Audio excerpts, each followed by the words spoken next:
Hello and welcome to Daytime, your place for scary stories straight from the horror forums of Reddit. Make sure to like and subscribe for more horror tales of things that go bumping the night. On tonight's episode, a woman struggling with being different is terrorized by someone leaving items at her apartment's door. So, did you order something? Because if not, why do I see? The many bags outside my door.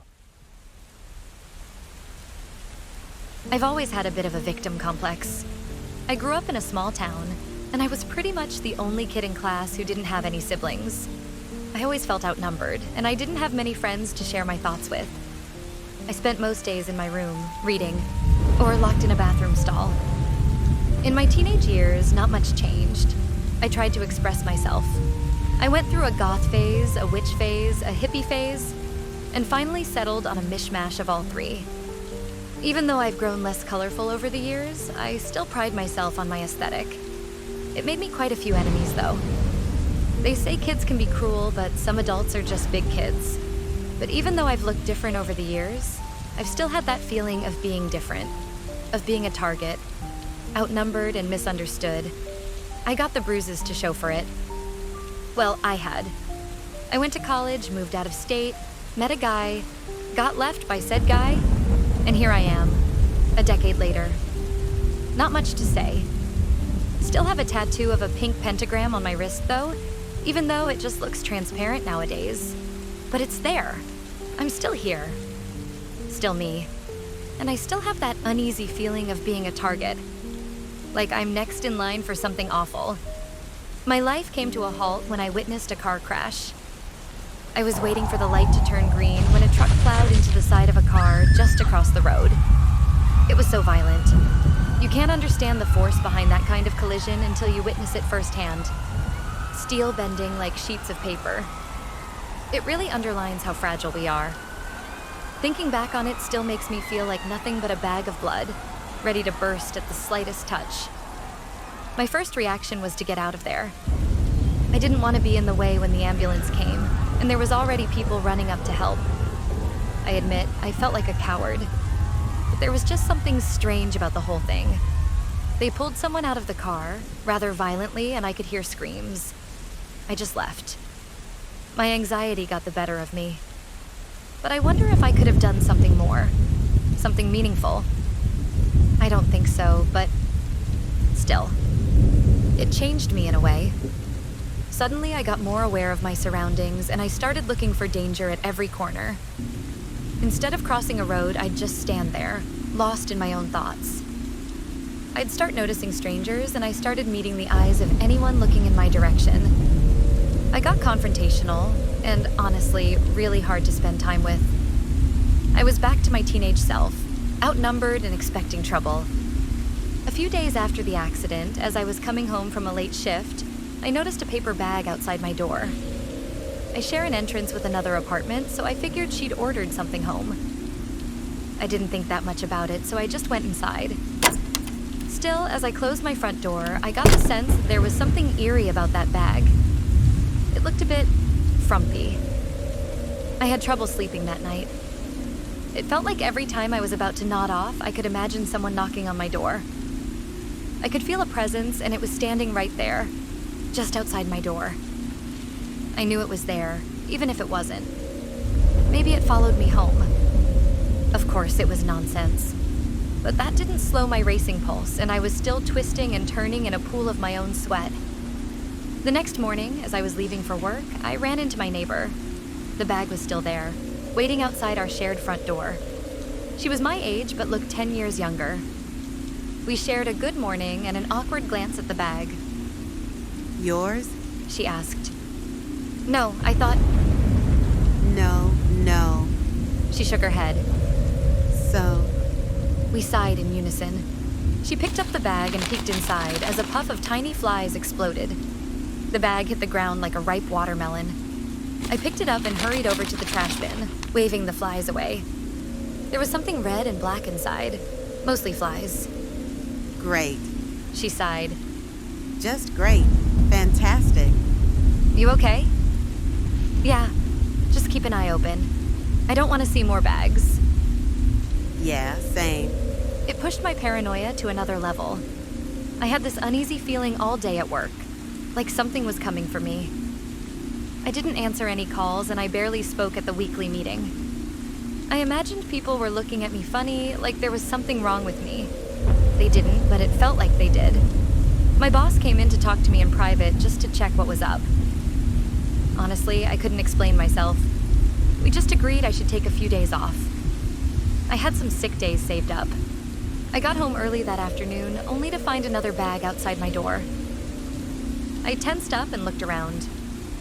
Not a soul on the street. The bag was closed.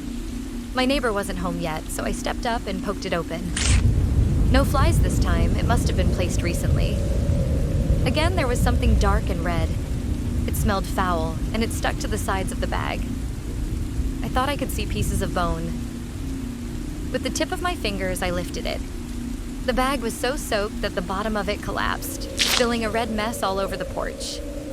It looked like some sort of meat. Tendons sticking out randomly, hacked to pieces. Muscle, sinew, a bit of bone. There was no way to tell what it had been, but I could tell that it wasn't made for eating. It was just a hot mess. It took me 20 minutes to clean it up. I was on my hands and knees, scrubbing until I was sore. I brought out every chemical I had and a bunch of trash bags. I couldn't help the feeling that I was doing something wrong, like I was cleaning up a crime scene. Maybe I was. That night I couldn't sleep. I stayed up sitting by the window, listening. I even went to the bathroom with the door open so I could hear if someone was messing with the front door. I couldn't relax, shower, or eat. My mind kept taking me back to that accident and how I watched it grow smaller in the rearview mirror. And sitting there, alone in my apartment, I couldn't help but feel that I was one rearview mirror away from seeing something I didn't want to see.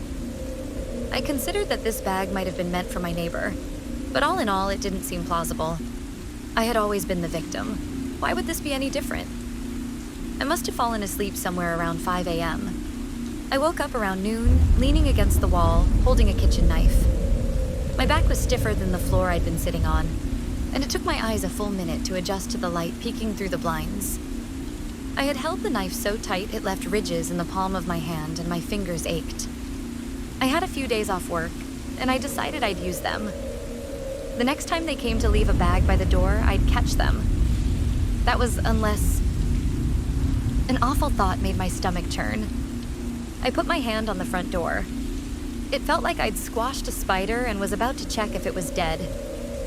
That moment of hesitation and knowing you're about to see something twisted, it filled me, made my hands feel weak.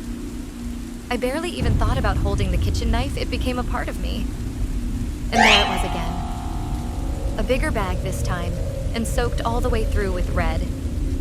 It smelled awful, like it hadn't been cleaned properly. It was fresh, raw, and steaming. Wherever it came from, it had died recently. I thought about calling the police, but there was that gnawing doubt in me. What if it was human? What would they say? What would happen to me? Even if it was just a small chance, I couldn't risk it. I couldn't put myself in that chair. Then again, not calling the police probably made me an accomplice. But then again, my neighbor didn't call them either. But she wasn't the victim. These were the thoughts that rushed through my head. I didn't even notice I was hyperventilating. I grabbed a shovel and picked the bag up. I didn't even look inside. I knew it was bad. As I opened the trash bin, I stopped for a second. It might just have been my panicking lizard mind, but there was this strange feeling coming down my arm. There was a second pulse, moving from the bag through the shovel. I could feel it in my hands. There was still something living in that bag.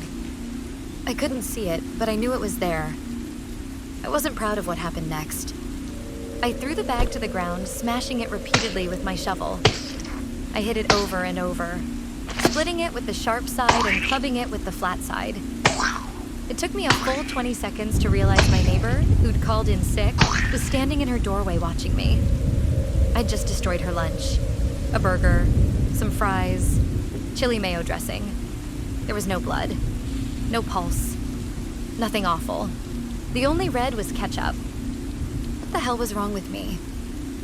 There was an uncomfortable conversation, and I paid for her lunch. When I came back to my apartment and locked the door, I just broke into pieces. I cried, face down on the couch. I felt like the world was getting to me, and I couldn't help but feel like I was losing it. I crawled under a blanket.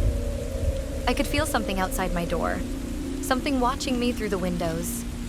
They were already inside, and they were waiting to attack. Everywhere, nowhere, waiting.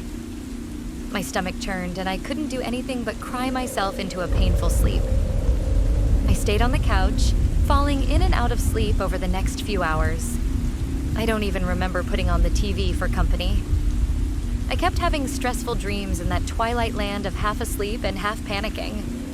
But somewhere around 8 p.m., a cold wind woke me up. My front door was open. Of course I'd closed it. I'd locked it. I always did. But what if I didn't? Was I getting worked up over nothing? Maybe. I just stood there frozen for a few seconds, trying to process what I was seeing. The door was open.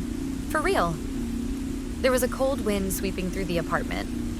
I closed and locked the door a few times just to feel the sensation in my hands. It was real. Once the cold wind died down, I felt something. A strange, familiar smell. Warm. I checked the bathroom. Spotless. Kitchen? Nothing. Finally, I stepped into my bedroom. I put my finger on the light switch. It was sticky. I hesitated. The room felt warm. One breath at a time. That's all I had to do, take one breath at a time. And yet, I couldn't. Do you like it? It was just a whisper in the wind. I felt a creeping warmth behind me. Something large, heaving. Excited body hairs brushing against the back of my head. Do you like my gift? It was so careful, so bright. Like the voice of a wind chime, every consonant sending splinters of ice up my spine. My body shifted, and it took my entire strength of will not to dash towards the nearest window.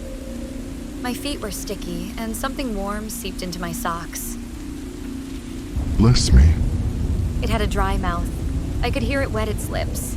It was so close and so still. I nodded. Yes, I whispered back. In the blink of an eye, it was gone. It was as if a wall behind me had suddenly disappeared. It disoriented me, and out of instinct, I turned on the lights. I only caught a glimpse of it as it closed the front door. A pale, clawed hand, yellow eyes, a smile. The light coming from my bedroom was red. I held my breath as I turned around, and whatever little air I had saved up turned into screams and sobs.